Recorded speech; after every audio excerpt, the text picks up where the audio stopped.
আসসালামু আলাইকুম। নতুন আরেকটি ভিডিওতে আপনাদের সবাইকে স্বাগত। আজকে আমাদের সব আন্ডা বাচ্চাদেরকে নিয়ে বিরিয়ানি পার্টি।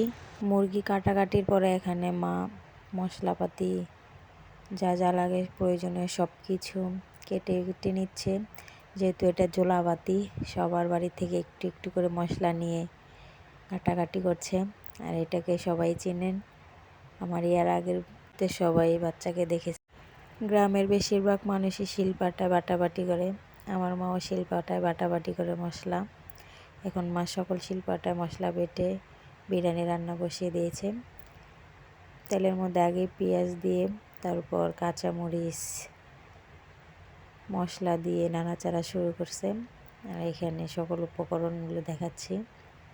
সামান্য একটু হলুদ দিয়েছে কালার আনার জন্য। তারপর একটু নাড়াচাড়া করে বিরিয়ানিতে মশলা দিয়ে দিয়েছে। আমরা এখানে 2 প্যাকেট বিরিয়ানি মশলা ইউজ করব, কারণ আমরা মানুষও বেশি, আর 2 কেজি চাউলে 2 কেজি মাংসে ব্যবহার করা হয়। প্যাকেটের গায়ে নিয়মগুলো লেখা আছে। মা এখানে মুরগির মাংস কেটে কুটে যে রেখেছিল ওইগুলোই দিয়ে দিয়েছে। আর শিহাবের দাঁতগুলো কমেন্টে বলবেন সবাই কেমন। আর এখানে মা বিরিয়ানির মশলা আর বিরিয়ানির সব থেকে বেশি পছন্দের আমার যে জিনিসটা আলু, সেটাও দিয়ে দিয়েছে। আর আমাদের আবরার তার নানু রান্না দেখছে। এখানে আমার আরেকটা ভাতিজা আছে, সেও তার ভাবির রান্না দেখছে। এগুলো আমার সদস্য পিকনিকের। এখানে আবার আমার চাচি টক দই রেডি করেছে। এখানে মা বিরিয়ানিতে এখন পোলার চাউল দিয়ে দিয়েছে। পোলার চাউল দিয়ে এখন একটু নাড়াচাড়া করে সকল মশলার সাথে মেশানো হয়ে গেলে এতে পরিমাণ মতো পানি দিয়ে দিবে। আপনারা কে কীভাবে বিরিয়ানি রান্না করেন কমেন্টে জানাবেন। আমরা এইভাবেই রান্না করি, তো আপনারা একবার ট্রাই করে দেখতে পারেন। এখন পরিমাণ মতো পানি দিয়ে রেডিমেড টক দইগুলা দিয়ে নাড়াচাড়া করে দমে রেখে দিবে।